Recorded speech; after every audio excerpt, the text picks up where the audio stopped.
আশা করি সবাই খুব ভালো আছো। আবার আজ এসে গেলাম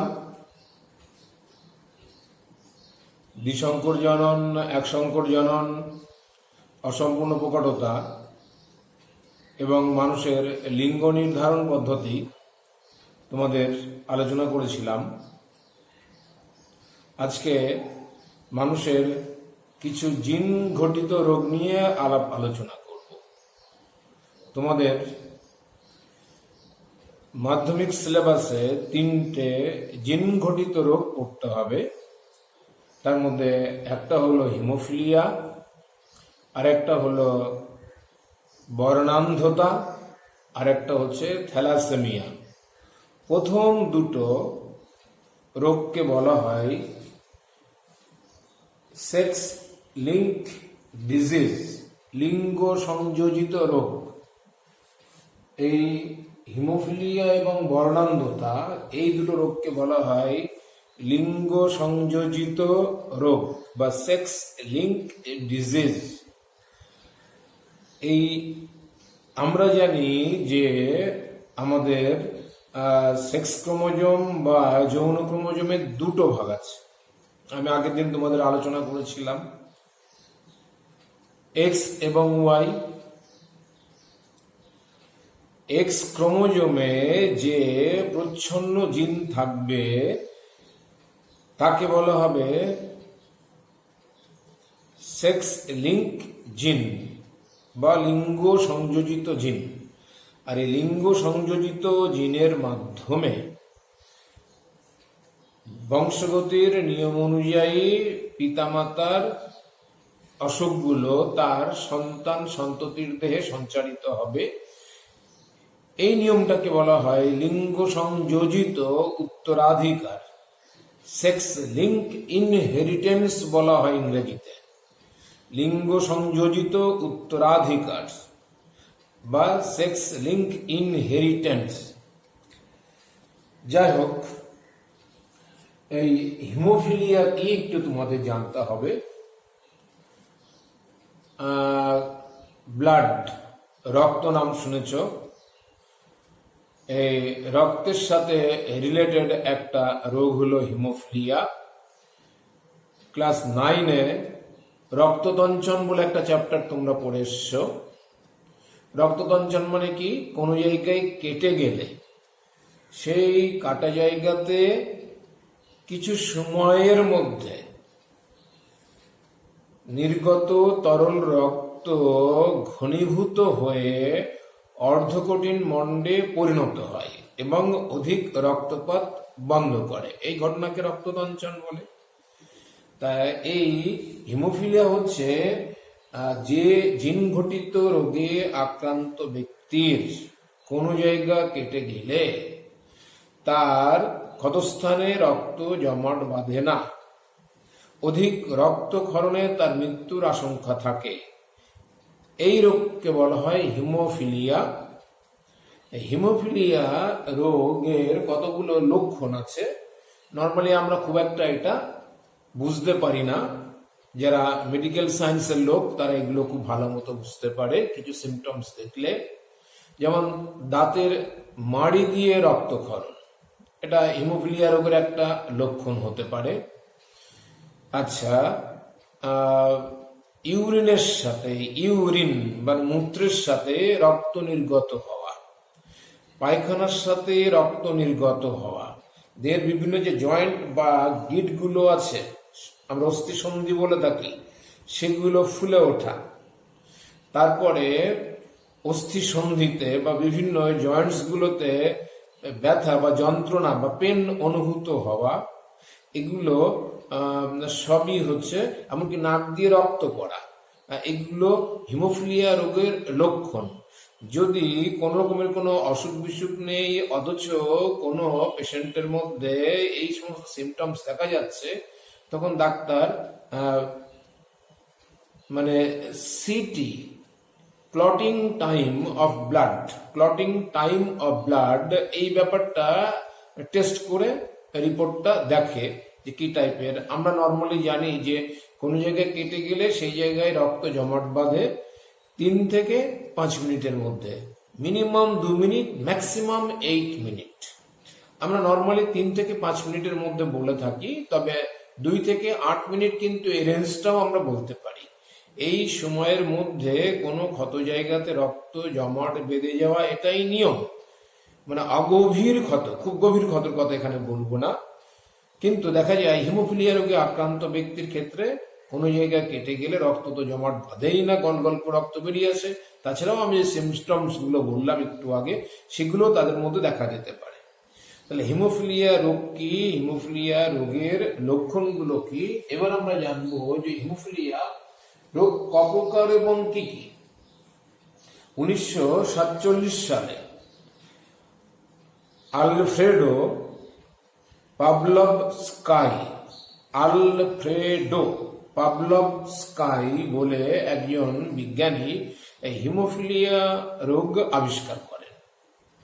আবার বলছি, 1947 সালে আলফ্রেডো পাভলভস্কাই নামক একজন বিজ্ঞানী হিমোফিলিয়া রোগ আবিষ্কার করেন বলে ধারণা করা হয়। এই আলফ্রেডো পাভলভ হিমোফিলিয়া রোগকে দুটো দলে ভাগ করেছিলেন বা দুটো শ্রেণীতে ভাগ করেছিলেন, হিমোফিলিয়া এ এবং হিমোফিলিয়া বি। হিমোফিলিয়া এ এবং হিমোফিলিয়া বি। পরবর্তীকালে আরেকটা হিমোফিলিয়া রোগ দেখা যায়, আবিষ্কার হয়, সেটা হচ্ছে হিমোফিলিয়া সি। সিটা খুবই রেয়ার। দেখো, 100 জনের মধ্যে মোটামুটি 80%, 80% হচ্ছে হিমোফিলিয়া এ। হিমোফিলিয়া বি হচ্ছে 20%, আর হিমোফিলিয়া সি যেটা, সি হচ্ছে 1 লাখের মধ্যে 1 জন, অর্থাৎ খুব রেয়ার। 1 লাখের মধ্যে 1 জন, 1 লক্ষতে 1 জন হিমোফিলিয়া সি, এটা খুব রেয়ার, দেখা যায় না। বেশিরভাগ ক্ষেত্রে আমরা হিমোফিলিয়া টাইপ বললে নর্মালি এ এবং বি বলে থাকি। এই হিমোফিলিয়া অনুমান করা হয় ইংল্যান্ডের রাজ পরিবারের মধ্যে যে রানী ভিক্টোরিয়া ছিলেন, তার দেহে নাকি এই রোগের জিনটা আবিষ্কার হয়েছিল। পরবর্তীকালে মানে বিবাহ সূত্রে ওই রাজ পরিবারের থেকে ওই হিমোফিলিয়া রোগ ইউরোপের বিভিন্ন দেশে ছড়িয়ে পড়ে। এই জন্য হিমোফিলিয়া একে বলা হয় রয়্যাল হিমোফিলিয়া বা রাজকীয় হিমোফিলিয়া।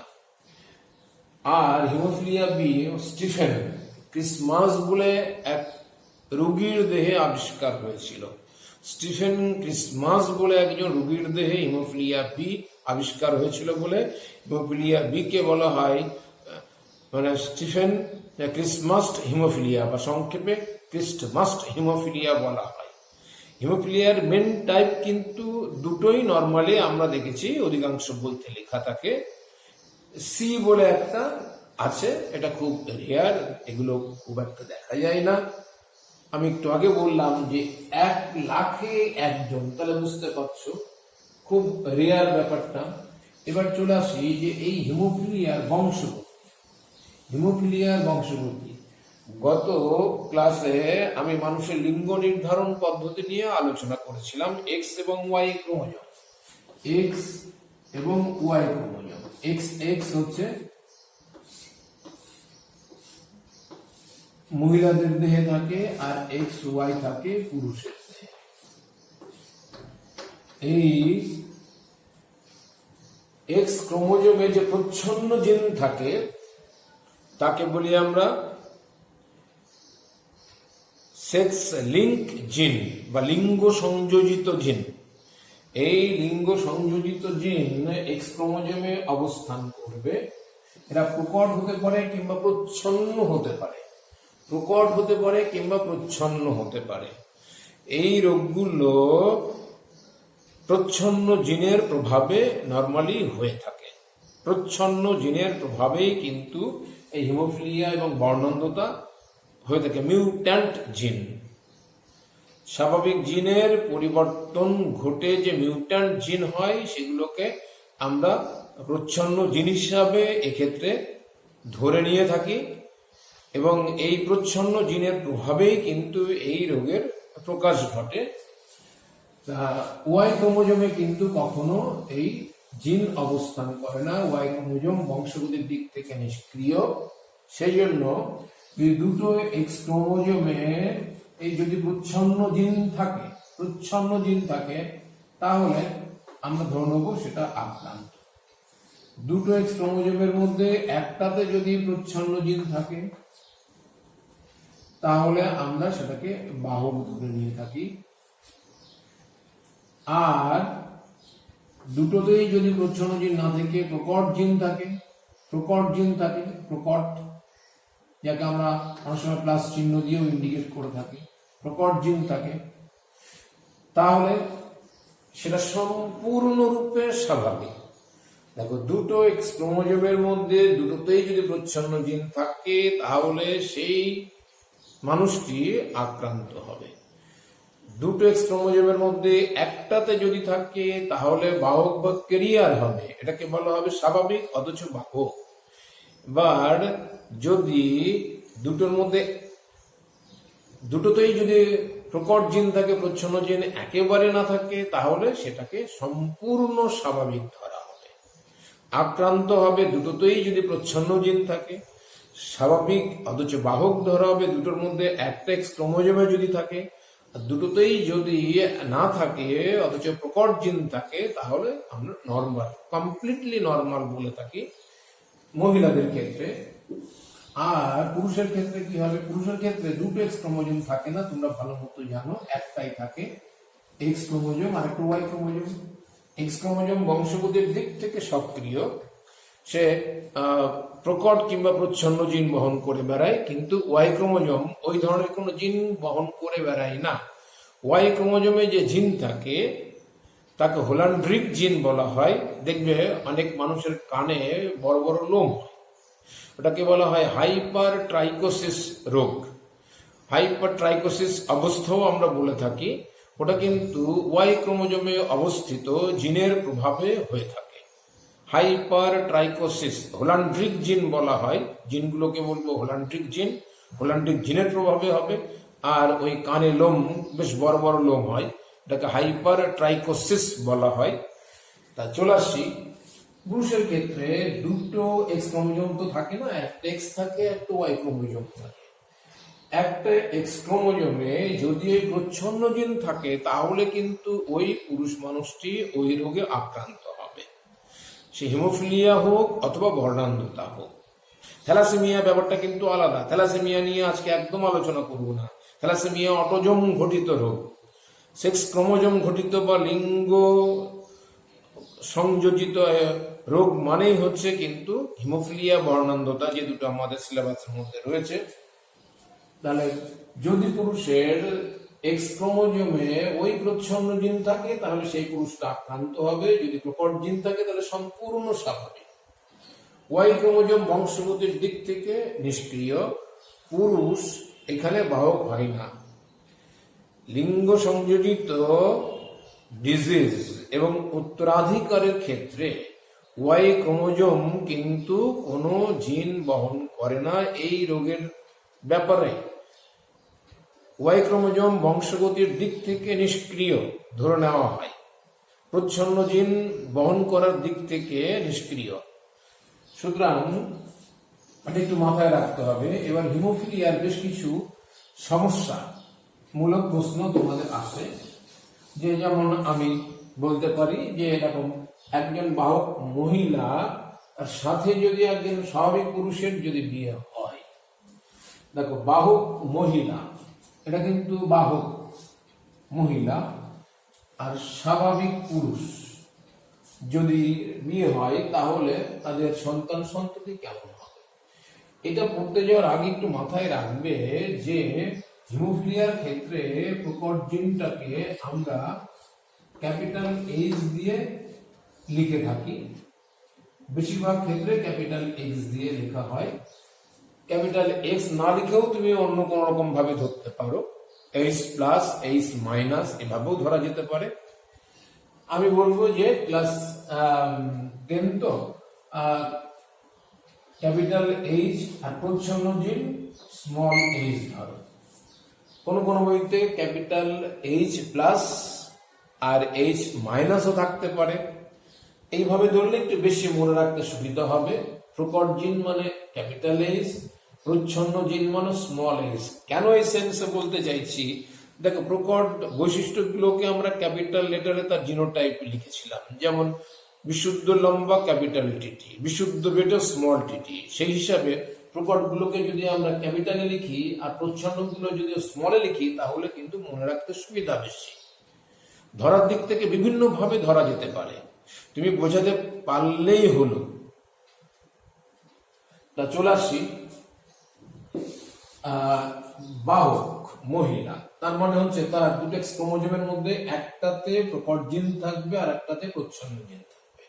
আর স্বাভাবিক পুরুষ, এক্স ক্রোমোজোমে যে জিনটি থাকবে প্রকট, এখানে ক্যাপিটাল এইচ লেখা হয়েছে, আর ওয়াইতে বংশগতির দিক থেকে নিষ্ক্রিয়, সেই ধরনের কোনো জিন বহন করে না, কিছু লেখা হবে না।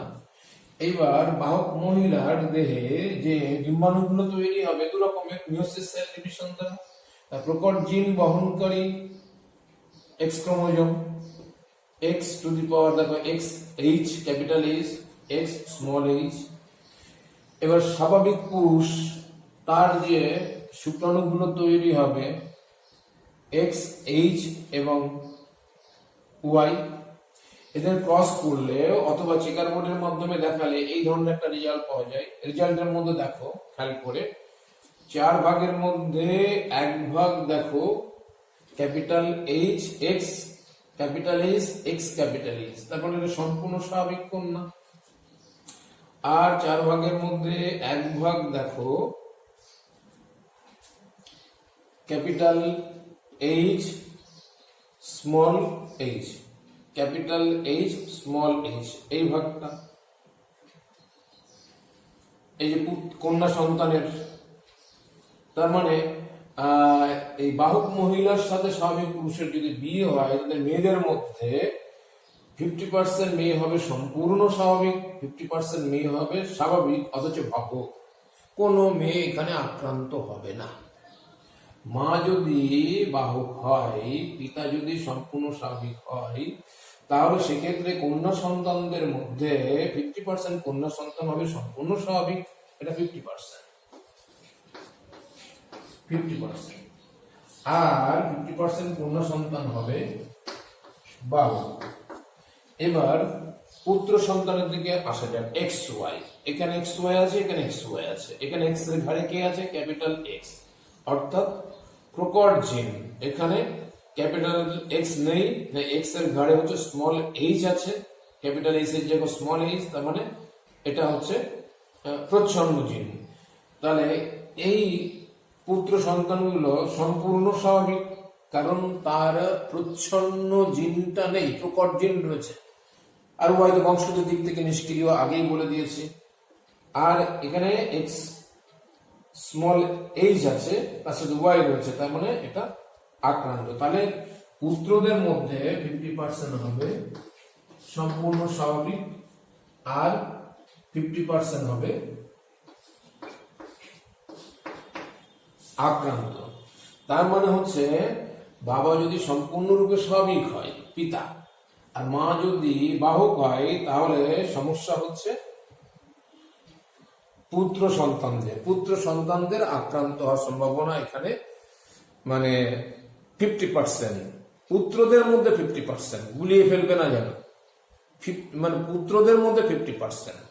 এটা দুটো পুত্র দেখানো হয়েছে, দুটো ঘরে পুত্র দেখানো হয়েছে, এটা সম্পূর্ণ স্বাভাবিক, এটা সম্পূর্ণ স্বাভাবিক নয়, এটা সম্পূর্ণ আক্রান্ত। তাহলে 50% হচ্ছে স্বাভাবিক, 50% হচ্ছে আক্রান্ত। এই প্রবলেমগুলো ক্রসের মাধ্যমেও কিন্তু তোমরা দেখাতে পারো, ক্রসের মাধ্যমেও তোমরা ইচ্ছা করলে দেখাতে পারো, ক্রসের মাধ্যমেও ইচ্ছা করলে দেখাতে পারো। এরকম ক্রসের মাধ্যমে দেখালে জিনিসটা একটু ভুল হওয়ার সম্ভাবনা থাকে, এইভাবে দেখাতে পারো, তাতে কোনো অসুবিধা নেই। আমি বলবো চেকার বোর্ডের মাধ্যমে দেখাবে, ভুলটা কম হবে। তাহলে এখানে একটা দেখো বাহক মহিলা, এবার মহিলা বাহক মহিলা স্বাভাবিক পুরুষ, এবার বাহক মহিলা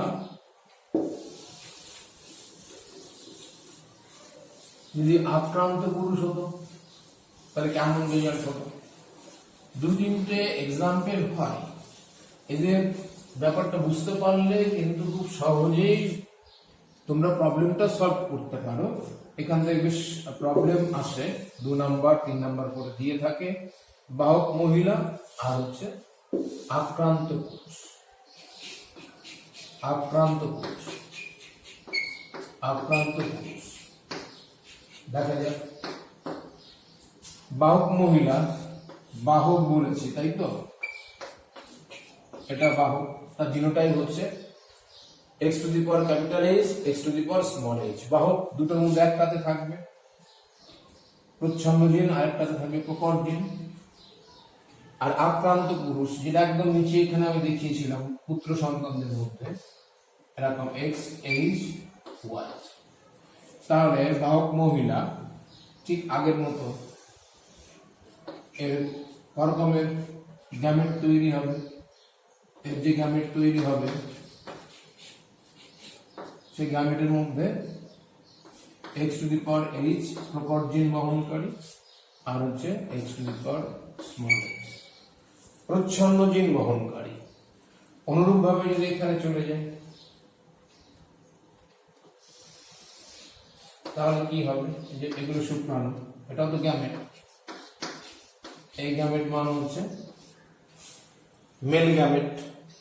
তা দু রকমের হবে, স্মল h আর চেকার বোর্ড পড়তে গেলে একটু সময় লাগে, সময়ের অভাবে আমি এখানে কোনাকুনি গুণ করেও দেখাতে পারি বা চেকার বোর্ড করেও দেখাতে পারি। দেখো খেয়াল করে কি দাঁড়ালো, x two the power h x small h।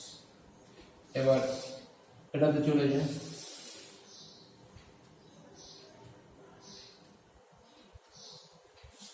এটাতে চলে যায় x two the power capital H y, আর এখানে চলে যায় x two the power small h x two the power small h। এবার এখানে যদি চলে যায় x two the power small h y। একটু ভালো করে খেয়াল করো, এই স্ত্রী গ্যামেট এই পুংগ্যামেট দিয়ে নিষিক্ত হলে ক্যাপিটাল H স্মল h। এবার এই স্ত্রী গ্যামেট এই পুংগ্যামেট দিয়ে যদি নিষিক্ত হয় তাহলে x ক্যাপিটাল H স্মল আর শুধু y, শুধু y এর ঘাড়ে কিছু থাকবে না। এবার এখানে চলে যাই, এই স্ত্রী গ্যামেট এই পুংগ্যামেট দ্বারা নিষিক্ত হলে x two the power small h x two the power small h। এবার এই স্ত্রী গ্যামেট যদি এই পুংগ্যামেট দ্বারা নিষিক্ত হয় তাহলে x two the power small h y। তাহলে এটা হচ্ছে কন্যা, এটা হচ্ছে পুত্র, এটা হচ্ছে কন্যা, এটা হচ্ছে পুত্র। কন্যা সন্তানদের মতো দেখো এক্ষেত্রে এরা হচ্ছে বাহক, স্বাভাবিক বাহক, অর্থাৎ এদের মধ্যে ওই রোগের বহির্প্রকাশ হবে না কিন্তু জিন বহন করবে। আর এই কন্যাগুলো আক্রান্ত, তার মানে কন্যা সন্তান যতগুলো জন্মাবে তার 50% বাহক হবে আর 50% আক্রান্ত হবে, আক্রান্ত হবে 50% আক্রান্ত হবে। পুত্রদের মধ্যে চলে যায়, দেখো এই 50% পুত্র সন্তান সম্পূর্ণ স্বাভাবিক, এরা হচ্ছে সম্পূর্ণ স্বাভাবিক, সম্পূর্ণ স্বাভাবিক। আর এই 50% পুত্র সন্তান এরা কিন্তু আক্রান্ত। আক্রান্ত। আক্রান্ত সবসময় মাথায় রাখবে, দুটো পুরুষের ক্ষেত্রে একটা এক্স একটা ওয়াই, একটা এক্সেই যদি প্রচ্ছন্ন জিন থাকে তাহলে তারা আক্রান্ত হবে, আর যদি প্রকট জিন থাকে তাহলে সম্পূর্ণ স্বাভাবিক।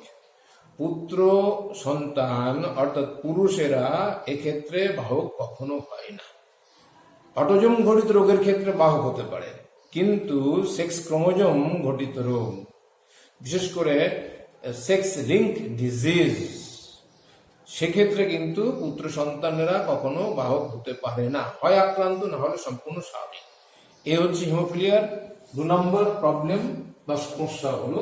তাহলে আমি দুটো সমস্যা দেখালাম। তাহলে আক্রান্ত পুরুষ আর হচ্ছে স্বাভাবিক পুরুষ, যেহেতু বাহক হয় না এখানে আমরা কিছু লিখব না। এবার দেখা যাক এই জায়গায় যে দুজনই যদি আক্রান্ত হয় তাহলে সকলেই আক্রান্ত হবে, বা মানে পিতা এবং মাতা মহিলা, স্বাভাবিক মহিলা, স্বাভাবিক স্বাভাবিক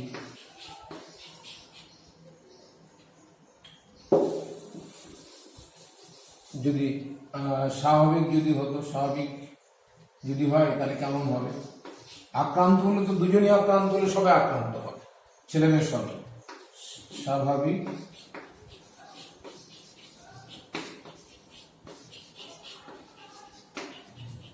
মহিলা, স্বাভাবিক মহিলার ক্ষেত্রে জিনোটাইপ কি হবে? X H, x capital H, capital H. দেখা যাক, আমরা একবার বাহক ধরে করেছি, একবার স্বাভাবিক ধরে করি, কারণ আক্রান্ত ধরে দুজনে আক্রান্ত হলে সবই আক্রান্ত হবে, সেই জন্য প্রবলেমটা করছি না। তাহলে x to the power capital H, x to the power capital H. অনুরূপভাবে যেমন ছিল এখানে আক্রান্ত পুরুষ, পুরুষ যদি আক্রান্ত হয় তাহলে সেক্ষেত্রে এক্স এইচ, এটা ওয়াই। এটা চেকার বোর্ড করে দেখানো যেতে পারে, আর কোনাকুনি গুণ করে দেখানো যেতে পারে। ক্রসের মাধ্যমে দেখানো যেতে পারে, ক্রসের মাধ্যমে দেখাতে পারো। তাহলে x to the power capital H, একসাথে দুটো দুটো দেখালেই বরং ভালো হয়, এভাবেও দেখানো যেতে পারে, ভুল না, আগে যেটা দেখিয়েছে সেটাও হবে। X to the power capital H, x to the power small H, এখানে স্মল এইচ। দেখ, x capital H, X small H. এবার এই gamete x capital H, X small H, এইভাবে দেখানো যেতে পারে। এবার এটার সাথে এটা, এটার সাথে এটা, এগুলো একটু হিজিবিজি হয়ে যায়, যেমন চেকার বোর্ড করাটাই সব থেকে ভালো, চেকার বোর্ড করাটা সব থেকে বেশি ভালো। এই জন্য ক্রসের মাধ্যমে না গিয়ে যদি চেকার বোর্ডের মাধ্যমে যাও তাহলে ভুল হওয়ার সম্ভাবনা খুবই কম। বেশ হিজিবিজি হয়ে যায়, করা যাবে।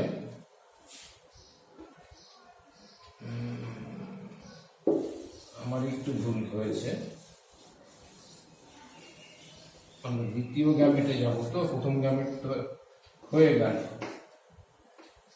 প্রথম গ্যামেট তো হয়ে গেল।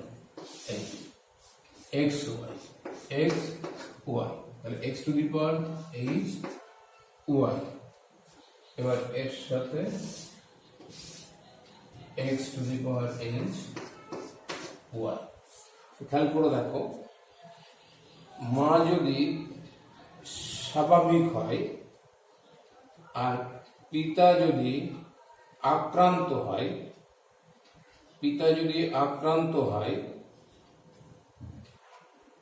তাহলে পুত্র সন্তানেরা সম্পূর্ণ স্বাভাবিক। পুত্র সন্তানেরা সম্পূর্ণ স্বাভাবিক, কারণ পুত্র সন্তান হতে গেলে এক্স এবং ওয়াই লাগবে।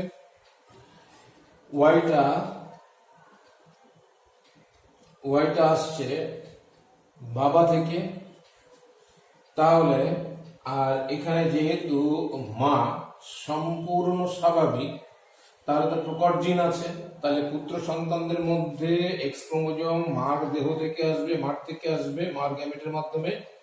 তাহলে এখানে প্রকট জিন, তার সাথে ওয়াই, এখানে প্রকট জিন, তার সাথে ওয়াই, অর্থাৎ সব পুত্রগুলো এখানে সম্পূর্ণ স্বাভাবিক হবে।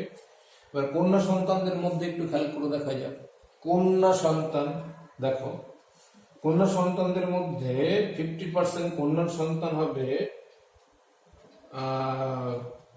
50% বলে হবে না, সব কন্যা সন্তানেরা বাহক হবে, স্বাভাবিক অথচ বাহক, স্বাভাবিক অথচ বাহক।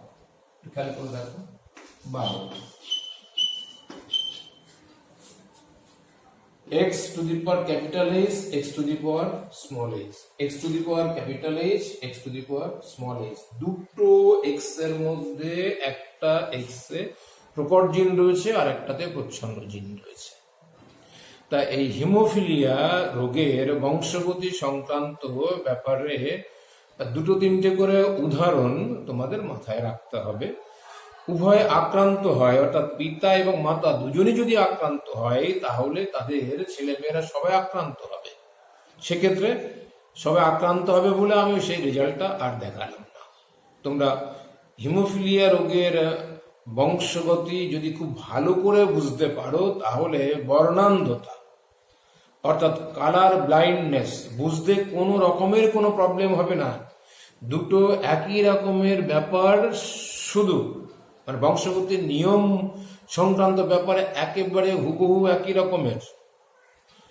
সুতরাং এদের সমস্যা যদি তুমি হিমোফিলিয়ার ক্ষেত্রে তোমরা যদি ভালো মতো জানতে পারো, তাহলে বর্ণান্ধতার ক্ষেত্রে কোনো প্রবলেম হবে না। আগামী দিন আমি বর্ণান্ধতাটা আলোচনা করব।